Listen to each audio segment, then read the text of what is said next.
Olá, colegas alimentaristas, aqui novamente para a gente poder conversar mais sobre esse assunto na época de Natal, agora que nós estamos chegando, sobre o assunto dos alimentos. Alimentação, época de Natal, o que Jesus comia?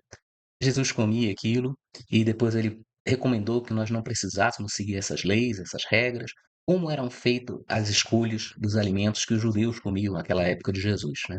Então, hoje nós vamos falar agora, aprofundar um pouco mais sobre o que era permitido e não era permitido pelas leis judaicas comer e isso Jesus acompanhava, né. Então, eu já mostrei para vocês no vídeo anterior, eu vou até trazer aqui para vocês, novamente, a imagem daquilo que era a culinária, né, o que que se comia na época de Jesus, né.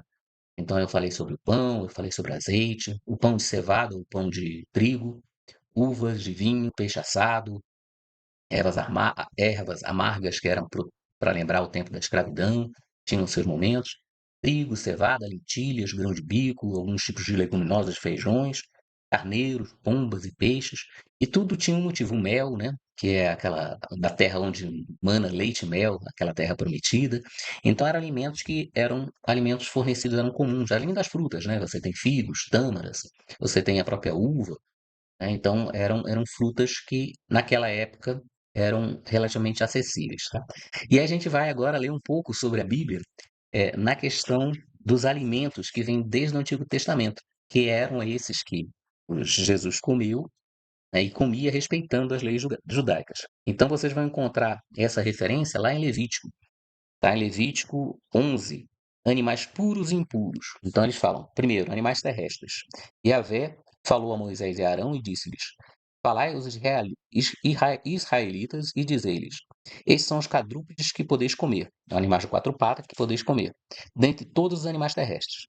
Todo animal que tem casco fendido, quer dizer, é aquele casco dividido em dois, partido em duas unhas, e que rumina, podereis comê-los. Então ele tem que ter o casco fendido e ser ruminante. O que que é o ruminante? O ruminante é aquele que tem a capacidade, por exemplo, no caso do boi, ele vai comendo aquele capim e ele rumina. Ele tem quatro estômagos, né? Vocês estão achando que é fácil, né? Eu sou veterinário também, além de nutricionista. Eu falo sempre nutricionista. Vocês cuidam de um bicho de um estômago só. Eu cuido de bicho que tem quatro até. Então, nós temos o rumen, retículo, maso e abomaso. Então, no caso, o boi seria um animal permitido, segundo essa regra, tá? Animal terrestre permitido. Outro animal é o cordeiro, o carneiro, né? As ovelhas, carneiros e ovelhas, que era também da época de Jesus, era um animal acessível. O pastor das ovelhas, né? Então, tem toda a simbologia e também era alimentos e eram animais permitidos. Cabra, né? Também é animal permitido. E tem aqueles que não são. Então, vamos continuar aqui. Todos aqueles que ruminam, e têm casco fendido, tereis como impuro. Tá? Eles vão falando sobre os animais que são impuros. Então, é isso que eu falei, são animais puros, né? Que eles poderiam ser comidos. Impuro o camelo, porque, embora sendo ruminante, não tem casco fendido. É um casco inteiriço. Tereis como impuro o coelho, que, embora sendo ruminante, não tem o casco fendido. Tereis como impuro a lebre, porque, embora sendo ruminante, não tem casco fendido. Tereis como impuro o porco, que é um alimento que nós consumimos muito, né? Às vezes até de subprodutos que a gente tem, linguiças, presunto. Tereis como impuro o porco, porque apesar de ter o casco fendido, partido em duas unhas, não rumina. Não comereis da carne deles, nem tocarei o seu cadáver, e vós os tereis como impuros. Então, olha como é que as leis vieram até Jesus, e isso refletiu na alimentação que ele tinha, porque foi criado segundo a tradição judaica, né? Ele nasceu como um judeu, né? E faleceu também, né? Foi crucificado, né? Ainda como um judeu. Vim para os meus, eles não me receberam, não é isso?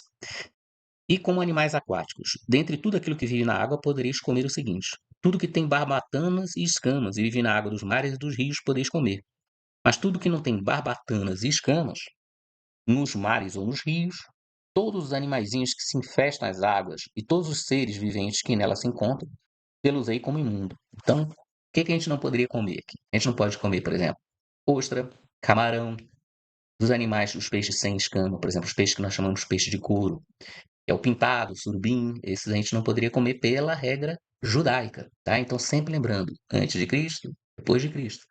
Então, lembrando que Cristo comia isso porque era a tradição e era a lei judaica. Eu estou lendo do Levítico, tá? E aí vocês vão ter uma repetição mais ou menos dessa lei lá no Deuteronômio, eu acho que 18, 17, 18, deixa eu ver aqui. Deuteronômio 14, perdão.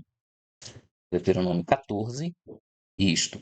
Aí eles vão falar sobre animais puros e impuros novamente, tá certo? Então, no Levítico e no Deuteronômio. Estou lendo o Levítico. Das aves, dentre as aves tereis por imundas, e não se comerão, pois são imundas as seguintes: o abutre, aí depois eu vou pular algumas, porque depois eu vou trazer o que significa cada uma dessas aves, tá? O avestruz, a coruja, todas as espécies de corvo, gaivota, gavião, o ibis, que é um tipo de ave também com o bico comprido, o pelicano, o abutre branco, a cegonha e diferentes espécies de garça e o morcego, tá? Então essas são as aves consideradas imundas. E aí você pode comer frango? Pode comer frango. Você pode comer o Chester, né? Que é um frango que depois a gente vai falar sobre o Chester também. O que é o Chester? Você pode comer peru? Pode, inclusive porque o peru não existia ali na região do Mediterrâneo, né? Tem até a história da ação de graças, né? Da história do peru lá para o americano, que é uma tradição, tá? Mas são aves que não seriam consideradas imundas. Insetos. Todos os insetos alados que caminham sobre 4 pés serão para vós imundos. Então, eles vão falando sobre uma série de insetos, mas ele fala de outros insetos que você poderia comer. Dentre espécies de insetos, você pode comer o gafanhoto, e aí você vai ver João Batista, né, falando que se ele se alimentava de gafanhotos, né, ele comia mel, gafanhotos, né, para poder se manter. É lógico que não é uma alimentação nobre, né, mas aí caracteriza essa humildade, quase um ascetismo, né, essa característica de comer pouco, de ser prudente, que reflete também uma outra característica que mais à frente vai virar uma tradição de um dos pecados capitais, que é a gula, né? Então, isso tudo você vai vendo a influência da religião, a influência eh, dessas mensagens espirituais também relacionadas ao alimento, né? Então, nós não comemos nem só de pão vive o homem, não é isso? Então, olha como você vai vendo as conexões da comida trazendo cultura ligada à religião, à tradição, e que nós carregamos, às vezes, inconscientemente até hoje, né? E aí ele vai fala sobre o contato dos animais impuros, né? Você não deve comer cadáver, tocar cadáver, porque senão você vai ficar impuro também. E animais que vivem na terra, né? Dentre os animais que rastejam pela terra são os seguintes: os que considereis impuros: a toupeira, o rato e as diferentes espécies de lagartos, crocodilo da terra, lagarto, lagarto da areia e camaleão. Então, dentre outros répteis e anfíbios, né, que eles consideram impuros, né? Então, eles têm uma série de regras com relação a, ao que deve se comer ou o que não se deve comer. E aí eu trago de novo para vocês a imagem daquilo que Cristo comia. E aí vocês vão ver esse respeito à tradição judaica, né? Que é o que Jesus transmite. Vim para cumprir a lei e os profetas. Não é isso que ele fala? Então ele faz exatamente aquilo que ele pronuncia. Ele come aquilo que a tradição come.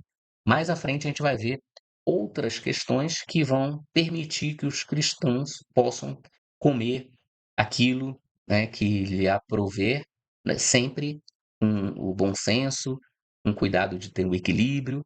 E aí a gente vem tanto da parte da questão dos pecados capitais, 7 pecados, acho que foi o Papa Gregório, não esse esse Gregório, né, do Papa Francisco, mas Papa Gregório, acho que no século 6, 7, depois eu confirmo para vocês, que criou essa lista, né, dos 7 pecados capitais, e dentre eles a gula. Então, é prudente para o cristão evitar os excessos. E aí você vê também pela alimentação que nós temos aqui nos pratos, que era uma comida realmente simples, singela, né? Não tinha essa variedade e alimentos que são alimentos quase sem nenhum tipo de processamento. A tâmara é um fruto da tâmara tamareira que é posto para secar, as uvas passas, né? Esse processo de desidratação das uvas, o figo, né? O pão, que era simplesmente o trigo moído com água, né? E aí é feito esse pão que a gente conhece como pão sírio, né? O pão ázimo, o cordeiro, o peixe, peixe fresco, cordeiro fresco. E nem sempre, né, se comia, tinha-se disponível todos esses alimentos, tá? Então, também existe essa coisa do cuidado no alimentar, do excesso e da simbologia. Por isso, tanta gratidão quando a comida vinha, na época do, do- do- da caminhada do deserto, né, que chovia o maná, né, que era um tipo de pão que ele não passava para outro dia, simbolizando aquela ideia que você vai confiar que Deus proverá, né, então você não podia acumular, não, choveu, sobrou, guarda para poder comer depois, não tinha isso, né, ele estragava e no outro dia você tinha que esperar ali aquela providência divina, tá. E aí eu trago uma outra questão para vocês, tendo essa imagem, então vamos lá mais uma vez, a imagem do que nós tínhamos que Jesus comia, e a imagem do que nós temos hoje nas festas de Natal. E a partir desse vídeo a gente vai começar a fazer esse comparativo, né? Ah, mas Fred, olha só, aqui a gente tem carne de porco, aí tem do lado direito lá embaixo, né? Um porco assado, parece um tender, né? E um cravo, limão, e o porco está entre os animais impuros. Né? Então Jesus iria comer isso hoje, se ele fosse se Deus é brasileiro, e se Jesus fosse filho dele e estivesse comemorando o aniversário, ele comeria isso? Então vamos ver aqui, né? O porco, ele está dentro dos animais impuros, porque o porco ele tem um casco fendido, mas ele não é ruminante, vocês lembram? Então a gente não poderia comer porco. O que mais a gente poderia comer aqui? O que que Jesus comeria dessa mesa, né? À época, o arroz, por exemplo, não era um cereal e era daquela região, né? Mas ele poderia comer. Sendo brasileiro, que ele poderia comer o arroz com feijão, poderia comer. Só não poderia ter dentro do arroz com feijão aquela linguicinha, né? E aí a carne de porco.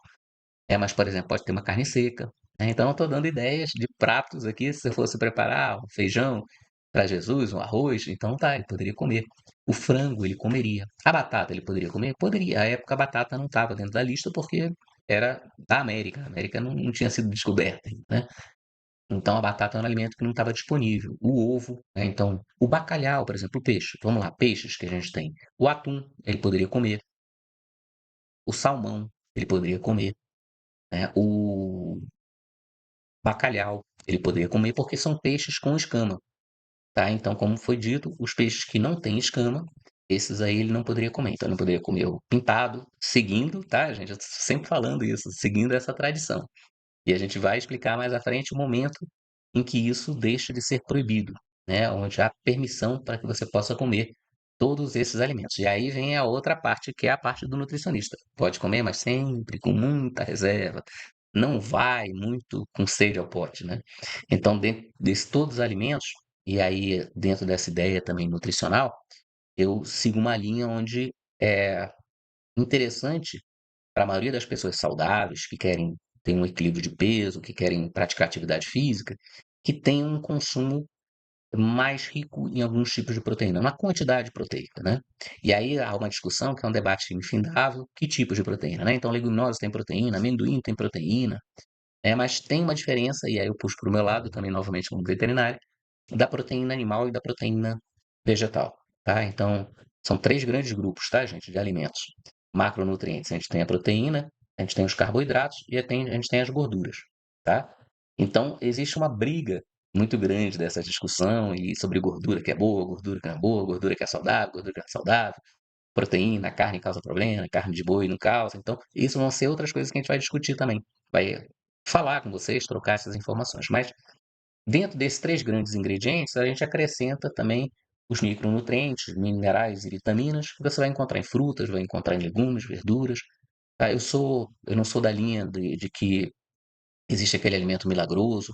Tem uma linha de nutrição funcional, medicina funcional, que é muito voltada para isso. E eu acho que tudo é bom senso, o caminho do meio, né? Como dizia Aristóteles, né? O caminho da virtude é o caminho do meio, do equilíbrio, né? Então, quando você olhar uma mesa dessa, que realmente tem umas que chega a aguar a boca aqui, você escolhe com calma, coma em quantidade suficiente. Esse é o segredo de você passar o Natal. E de preferência as proteínas. Então, aqui embaixo você pode comer pode, deve, né? Pode comer tudo, né? Se você não tiver nenhuma restrição que seja médica para você poder evitar, então você pode comer tudo aí na mesa.